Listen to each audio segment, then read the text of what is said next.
Julien, bonjour. Bonjour Brigitte, bonjour Liliane. Bonjour. Alors, votre couple, c'est madame qui vous demande d'accomplir votre devoir conjugal, Julien ? Alors oui, c'est un peu ça, parce qu'en fait on parle beaucoup du devoir conjugal, on parle beaucoup des hommes finalement. Toujours, c'est pratiquement toujours dans ce sens-là quand on l'entend ce terme.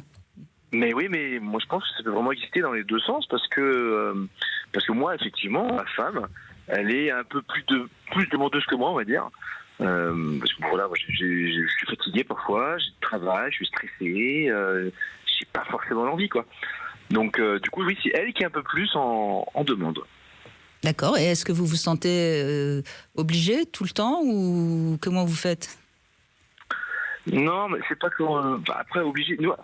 Un homme, c'est un peu plus compliqué, je pense, parce que c'est assez mécanique finalement. Ça se voit.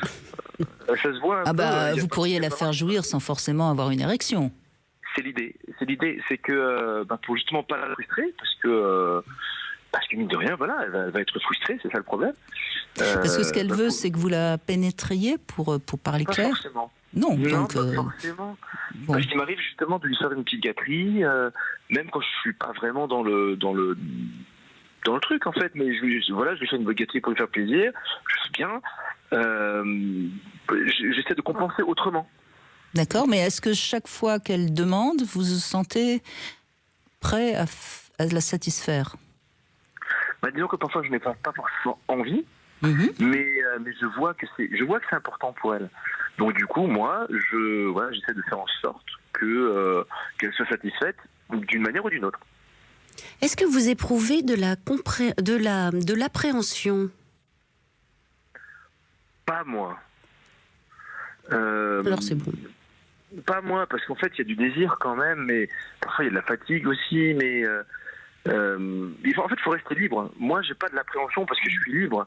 Après, je sais que si je ne le fais pas, elle va être frustrée, et moi, j'ai pas envie qu'elle soit frustrée, en fait. Oui, bien sûr, mais on pourrait presque aller jusqu'à dire que finalement, vous la respectez plus que vous ne vous respectez. Si on veut aller chercher... Vous voyez, ce serait une femme qui témoigne, je suis sûre qu'on aurait envie de dire ça. Oui, dans ma vie, c'est complètement possible, parce que qu'à l'inverse, quand c'est moi qui en ai envie et qu'elle n'est pas disponible ou pas réceptive ou je ne sais pas, là pour le coup il y a rien. moi j'ai rien en retour. Mais donc c'est vraiment elle qui domine sur ce plan-là. Oui. Bon, en même temps, votre couple va bien, vous avez l'air d'être d'accord, moi j'ai rien à dire, mais c'est intéressant parce que ce qui m'intéresse dans votre témoignage, c'est que ça confirme ce que j'entends depuis quand même de nombreuses années, c'est que les hommes, en général, ne savent pas dire non. Surtout que j'ai pas envie de frustrer ma femme, et moi je sais pas dire non. Alors, est-ce que c'est parce que vous avez peur qu'elle aille ailleurs si vous la frustrez ? Bon, je peux pas penser à ça. Pour le coup, je n'ai pas envie d'avoir des problèmes à la maison. Mais c'est pas des ronchons. Mais c'est intéressant parce qu'on entend ça de la part des femmes. C'est exactement le discours inversé, oui. Chez moi, c'est comme ça. Mais pour moi, c'est pas l'idée de est-ce que je suis obligé de faire plaisir ou pas. Pour moi, ça va un peu dans les deux sens. C'est-à-dire que c'est pas que je suis obligé, c'est que oui, effectivement, je me sens, entre guillemets, si vous voulez aller plus loin, je me sens obligé de le faire pour pas qu'elle râle, pour qu'elle soit ronchon toute la soirée, etc. Mais d'un autre côté, si je veux pas le faire, je l'aurais pas fait. Non, oui, je comprends bien.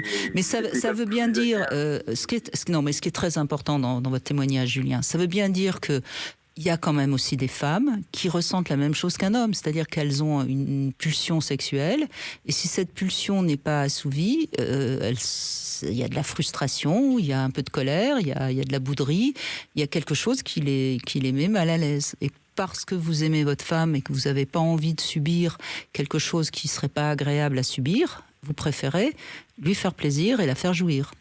Voilà, c'est ça. Parce que moi, voilà, je suis pas dedans, je suis pas dans l'envie, je suis pas dans le mood là, mais j'ai envie que ça se passe bien en fait. Mais voyez, moi qui suis assez libre sur la question de la sexualité, moi je trouve que c'est bien, parce qu'au moins vous faites pas de la sexualité quelque chose de trop sacré. C'est pas, ça vous coûte pas parce que vous aimez quand même la sexualité. Donc finalement, c'est assez libre tout ça. me semble-t-il. Ouais, alors oui et non. Alors je vais dire oui et non, parce que finalement, moi, l'érection ne vient pas. À ce moment-là, c'est parce que justement, si l'érection ne vient pas, c'est que j'en ai vraiment pas envie, pour le coup. Oui, mais c'est pas grave. Vous en avez pas envie, mais vous forcez pas. Non, je me force pas. Mais Et ça vous fait plaisir de lui faire plaisir. Exactement. C'est juste ce point-là. Mais vous n'avez pas de désir. C'est pas, puisqu'il n'y a pas d'érection, ça veut dire que vous n'avez pas de désir. C'est ça. Et quand les femmes, par exemple, il y a des femmes qui sont très militantes contre justement le fait qu'une femme fasse plaisir à leur partenaire alors qu'elles n'ont pas envie, elles disent bien, si vous n'avez pas de désir, vous n'avez pas à accomplir l'acte sexuel. Alors qu'on voit bien que vous avez par moment pas de désir et pourtant vous y allez. Ben, j'y suis, mais après, moi, parce que je suis libre d'y aller, parce que j'ai envie de... Oui, bien sûr, bien sûr. C'est ça. Après, ce qui est incompréhensible, c'est quand on n'est pas libre et que du coup, ce devoir conjugal devient du viol. Là, c'est pas du tout le cas. Là, c'est moi qui décide de lui faire plaisir malgré tout, malgré le fait que moi, j'en ai pas envie. Alors, c'est quand même intéressant, Liliane Roudière, parce qu'on commence un témoignage à l'inverse de ce qu'on entend la plupart du temps, quoi. Mais j'aime beaucoup parce que ce sont des voix qu'on n'entend pas. Et en fait qui existent, même si bien sûr la majorité du temps ça concerne plus les femmes, mais c'est important ce qu'il dit Julien, parce que il ne prononce pas les mots que prononcent les femmes. Des fois c'est j'avais peur qu'il ne m'aime plus. Alors à moins que vous n'avez pas peur que votre femme ne vous aime plus si vous faisiez... Non, moi j'ai pas ça. Voilà. C'est pas lié au sentiment. Oui, c'est intéressant. Vous avez raison, Liliane, c'est intéressant. Ce qu'elle m'a déjà dit, c'est c'est toi qui m'aimes plus. C'est ça. En gros, tu me désires pas, donc tu ne m'aimes plus. C'est ça. Oui, ça c'est féminin. Ce reproche-là. Ouais. Et c'est souvent ça amène beaucoup de confusion dans les couples. Enfin, je suis pas spécialiste du tout du couple. Je vous dis ce que j'ai vous avez entendu. mené votre enquête et ce que vous dites est tout à fait juste. Non, vous avez raison. Allez-y, oui. Oui. Oui, moi je disais que quand à un moment donné je refusais, pas catégoriquement, mais tout, elle me disait ça, de toute manière tu m'aimes plus, c'est pas possible. En gros, elle n'arrivait pas à comprendre que j'ai pas du désir H24. Et c'était ce reproche-là qui, moi, très clairement me saoulait. Hein, parce que si, je l'aime ma copine, c'est pas la question. C'est juste que je sais pas. Et c'est pas pour ça que je l'aime pas. Mais elle me faisait ce reproche-là, et pour elle, c'est moi qui ne l'aimais plus.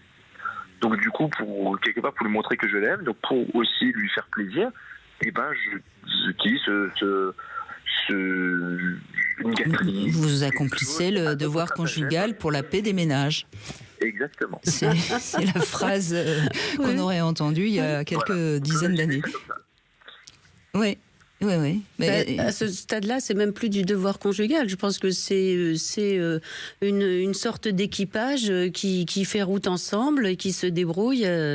Voilà, les désirs sont pas en même temps à l'heure, mais a priori, peu importe. Vous avez trouvé des solutions. Vous n'appliquez pas de concept. Vous vous laissez aller. Moi, je trouve ça super qu'on se débrouille un petit peu à deux, quoi. Et je crois que ce qu'il faudrait vraiment, c'est que chaque couple se débrouille comme il peut et qu'il n'y ait pas d'injonction de part et d'autre. Alors là, je parle bien évidemment, et c'est l'objet de mon livre, j'ai écarté tout ce qui était prédateur, viol, femme battue.